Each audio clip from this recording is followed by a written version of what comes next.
வணக்கம். இது news ஃபர்ஸ்டின் weekend பிரதான செய்திகள். இன்றைய விரிவான செய்திகளுக்கு செல்லும் முன்னர் முதலில் தலைப்புச் செய்திகள்.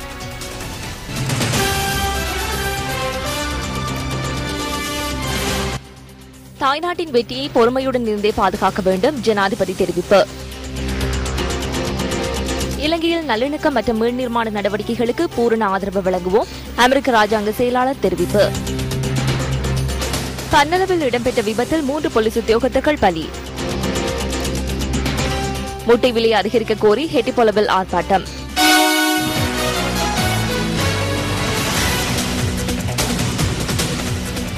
வடக்கில் உள்ள ராணுவ முகாம்களை அகற்றி தேசிய பாதுகாப்பை அச்சுறுத்தலுக்கு உள்ளாக்க முடியாது என ஜனாதிபதி மஹிந்த ராஜபக்ச தெரிவிக்கின்றார். யுத்த வெற்றியின் 3வது ஆண்டு நிறைவு விழாவில் உரையாற்றிய போதே ஜனாதிபதி இதனை கூறியுள்ளார். 3 தசாப்த கால பயங்கரவாதத்திலிருந்து தாய்நாடு விடுபட்டதன் 3வது ஆண்டு நிறைவு விழா காலிமுகத்திடலில் இன்று காலை கொண்டாடப்பட்டது.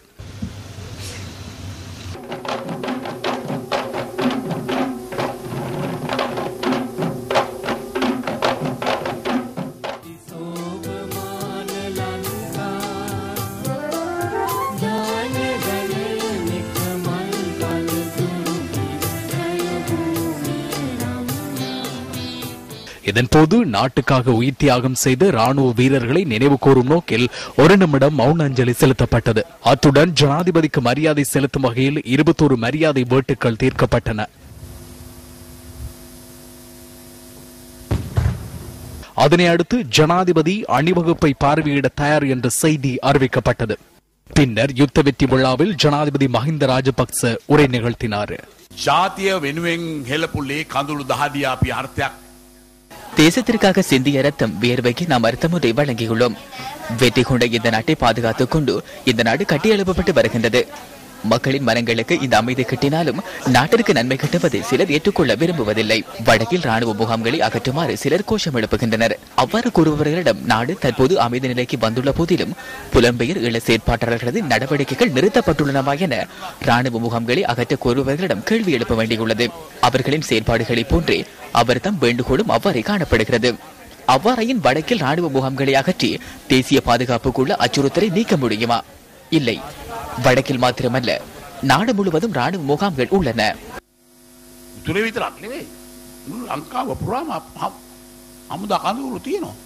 கற்றுக்கொண்ட பாடங்கள் மற்றும் நல்லிணக்க ஆணைக்குழு தொடர்பிலும் ஜனாதிபதி இங்கு கருத்து வெளியிட்டார்.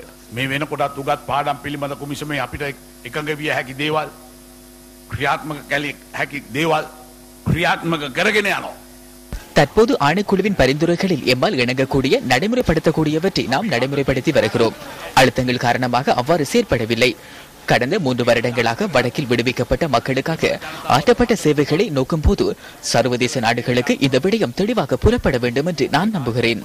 இனங்களுக்கிடையே நல்லிணக்கத்தை ஏற்படுத்துவதன் பொருட்டு நியமிக்கப்பட்ட ஆணைக்குழுவின் அறிக்கையை பிளவினை ஏற்படுத்துவதற்காக பயன்படுத்த முடியாது. இந்த வெற்றியை பாதுகாப்பதற்கு எம்மிடம் பொறுமை இருக்க வேண்டும். துரிதமாகவும் அச்சத்துடனும் தீர்மானங்களை எடுக்க முடியாது. அவ்வாறான தீர்மானங்கள் நீண்ட காலத்திற்கு நிலைத்து நிற்காது. தூர நோக்குடன் நாட்டின் எதிர்காலத்தை கருத்தில் கொண்டு செயற்பட வேண்டும். குறுகிய நோக்கங்களில் இருந்து விலகி எதிர்காலத்தில் எவர் பொருட்டும் அச்சமடையாமல் சந்தேகமின்றி வாழக்கூடிய பாரிய அபிவிருத்தியை கொண்டு அமைதியான நாடு ஒன்றை பிறந்திருக்கும் மற்றும் பிறக்கவிருக்கும் பிள்ளைகளுக்காக கட்டியெழுப்புவோம்.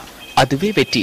அன்றே வெற்றி கிட்டும். அநாகத்தே කිසිවෙකුට බියෙන් හා සැකෙන් තොර ජීවත් විය හැකි මහා සංවර්ධිත සාමකාමී රටක් උපන් නූපන් දරුවන් වෙනුවෙන් අපි ගොඩනගමු.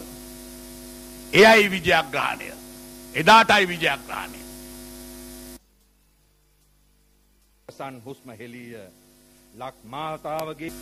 நாட்டுக்காக உயிர் தியாகம் செய்த முப்படையைச் சேர்ந்த 15 ராணுவ வீரர்களை கௌரவிக்கும் நோக்கில் பரம வீர விபூஷண விருதுகள் வழங்கப்பட்டன. அதனைத் தொடர்ந்து முப்படை மற்றும் போலீஸ், சிவில் பாதுகாப்பு படை வீரர்களின் அணிவகுப்பு மற்றும் யுத்த வாகனங்களின் பவனியும் இடம்பெற்றன.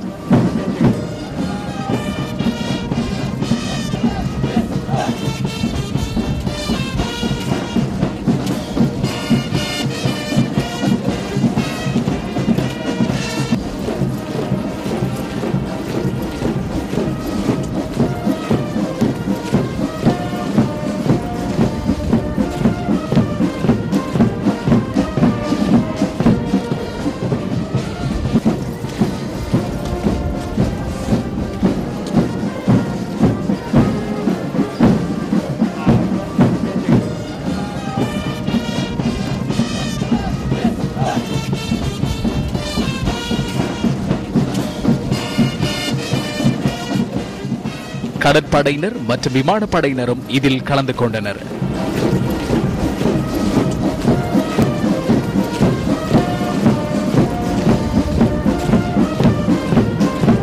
முப்படையினரின் சாகச நிகழ்வுகளும் இதன் போது இடம்பெற்றன.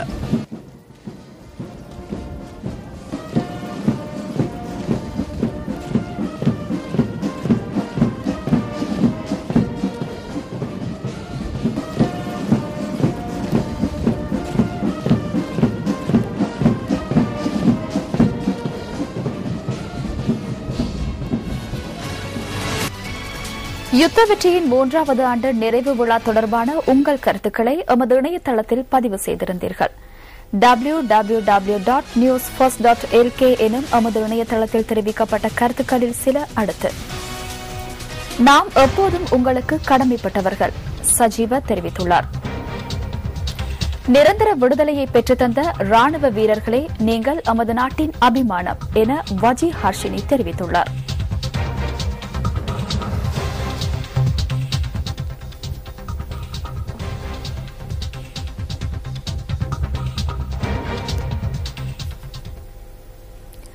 மரணம் பூமியில் ஜனனிக்கும் ஒவ்வொரு உயிரும் தவிர்க்க முடியாத ஒரு நிகழ்வே இது.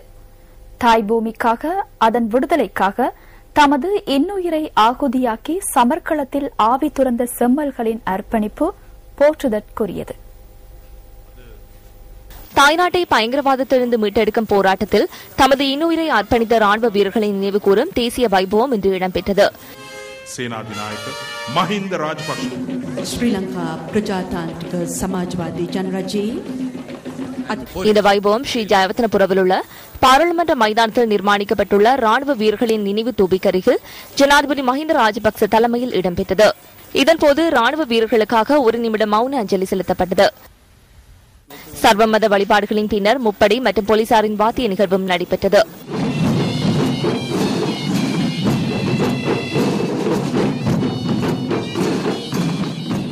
இதன்போது நாட்டிற்காக தமது இன்னுயிரை தியாகம் செய்த ராணுவ வீரர்களை நினைவு கூர்ந்து ஜனாதிபதி நினைவு தூபிக்கு மலரஞ்சலி செலுத்தினார். அதனையடுத்து ராணுவ வீரர்களின் வாரிசுகள் சுடரேற்றி தமது மரியாதையை செலுத்தினர்.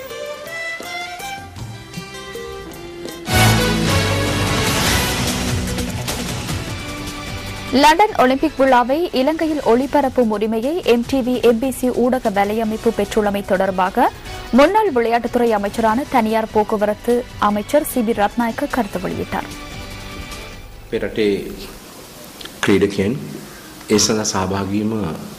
இந்த விளையாட்டு விழாவில் நமது நாட்டு வீரர்கள் பங்கு பெற்றுகின்றமை நமக்கு பாரிய பெருமையாகும். அதேபோன்று இந்த காலப்பகுதிக்குள் நாம் பெற்றுக்கொண்ட பதக்கங்களின் எண்ணிக்கை தொடர்பில் நாம் பின்னோக்கி பார்க்க வேண்டும். அதற்காக உரிய வேலை திட்டம் மற்றும் உரிமையை இதனை விட சிறப்பாக நாங்கள் தயாரிக்க வேண்டும். அந்த காரணத்தை அவ்வாறே தெரிவிக்கும் போது நான் ஒன்றை விசேடமாக தெரிவித்துக் கொள்ள வேண்டும். இதனை தனியார் ஊடகத்தின் ஊடாக அர்ப்பணிப்புடன் உற்சாகத்துடன் நடவடிக்கைகளை மேற்கொள்கிறதை மகிழ்ச்சிக்குரிய ஒரு விடயமாக நாம் அதனை கருதுகிறோம். சிறுசு தொலைக்காட்சி சேவை எப்போதும் விளையாட்டு மற்றும் புதிய தகவல்களை தேடுவதற்கு முயற்சிக்கிறது. இதன்படி புதிய விடயங்களை தேடும் போதும் புதிய விடயங்களை ஆரம்பிக்கும் போதும் அதனுள் காணப்படுகின்ற சில விடயங்கள் விமர்சனத்திற்கு உள்ளாகின்றன. அந்த புதிய விடயத்தினை நாட்டு மக்களுக்கு ஊடகத்தினூடாக கொண்டு செல்வதற்கு சிறுசு ஊடகம் விசேட கவனம் செலுத்துகிறது. இது ஏனைய ஊடகங்களுக்கும் உந்து சக்தியாக இருக்கும் என்று நான் கருதுகிறேன்.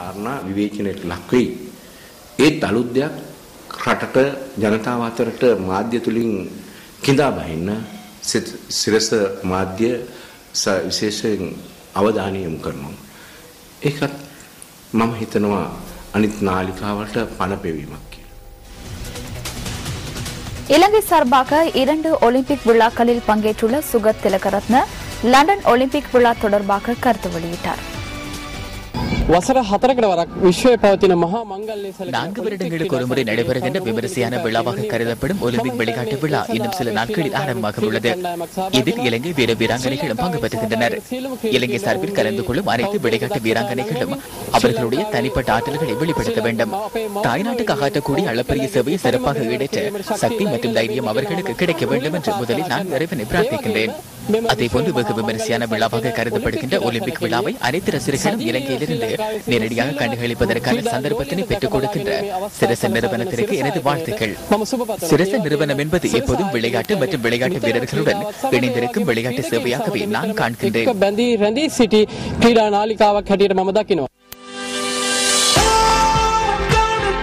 வீரர்கள் அனைவருக்கும் ஒலிம்பிக் எனும் கனவு உள்ளது. உலகின் பல்வேறு பகுதிகளிலும் உள்ள வீரர்களை போன்று MTV MBC ஊடக வலையமைப்பு காணும் கனவும் மகத்தானது. அதுவே வெற்றியாளர்களின் கனவு. London 2012 Olympics on the Champion Network, MTV and MBC. விளம்பரங்களின் பின்னர் நியூஸ் ஃபர்ஸ்டின் வீக்கெண்ட் பிரதான செய்திகள் தொடரும். வாஷிங்டனில் உள்ள ராஜாங்க திணைக்களத்துக்கு வருகை தந்த வெளி விவகார அமைச்சர் பேராசிரியர் GL பீரிஸை அமெரிக்க ராஜாங்க செயலாளர் ஹிலரி கிளின்டன் வரவேற்றுள்ளார். இலங்கையில் நல்லிணக்கம் மற்றும் மீள் நிர்மாணத்துக்கு தொடர்ந்தும் தமது ஆதரவை வழங்குவதாக ஹிலரி கிளின்டன் இதன்போது உறுதியளித்துள்ளார். இதேவேளை நல்லிணக்க செயற்பாடுகள் வெற்றிகரமாக அமைய வேண்டுமாயின் இலங்கை மக்களின் அபிலாஷைகளை பிரதிபலிப்பாக அவை அமைய வேண்டும் என இதன்போது பேராசிரியர் GL பீரிஸ் குறிப்பிட்டுள்ளார். The United States strongly supports the process of reconciliation and reconstruction in Sri Lanka. இலங்கையில் நல்லிணக்கம் மற்றும் மீள் நிர்மாண நடவடிக்கைகளுக்கு அமெரிக்கா பூரண ஆதரவு அளிக்கின்றது. இரு நாடுகளுக்கும் இடையில் மிகவும் உறுதியான முக்கியத்துவம் வாய்ந்த உறவுகள் காணப்படுகின்றன. நீண்ட காலமாக நிலவிய பயங்கரமான மோதல் முடிவுக்கு கொண்டுவரப்பட்டதை நாங்கள் வரவேற்கின்றோம். இலங்கையில் உள்ள மக்களின் சிறந்த எதிர்காலத்தின் பொருட்டு இலங்கை அரசாங்கத்துடன் இணைந்து பணியாற்றுவதற்கு எதிர்பார்த்துள்ளோம். அவ்வாறான செயற்பாடுகளுக்கு ஆதரவு வழங்கும் பங்காளராக இருப்பதற்கே America விரும்புகின்றது. And the United States wants to be a supportive partner in those efforts. The most striking developments have already been in the northern province of Sri Lanka, where the economy is growing by. இலங்கையின் வடமாகாணத்திலேயே அதிக அபிவிருத்தி மேற்கொள்ளப்படுகிறது. இலங்கையின் ஏனைய பகுதிகளில் பொருளாதார வளர்ச்சி 8% காணப்படுகின்ற போதிலும் வடமாகாணத்தில் வளர்ச்சி 22% உள்ளது.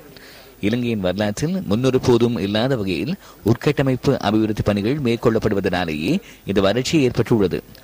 நல்லிணக்கம் மற்றும் பொருளாதார அபிவிருத்திக்கு இடையே தொடர்பு நிலவுவதை நாங்கள் நம்புவதனாலேயே இது சாத்தியமாகியுள்ளது. உண்மையான நல்லிணக்க செயற்பாடானது பொருளாதார விடயங்களை நோக்காக கொண்டது என நாங்கள் நம்புகிறோம். வாழ்வாதாரம் மற்றும் வருமானத்தை நோக்காக கொண்ட பொருளாதார ஸ்திர நிலை காணப்பட வேண்டும். இந்த விடயங்கள் நல்லிணக்க செயற்பாடுகளில் முக்கியத்துவம் பெறுகின்றன.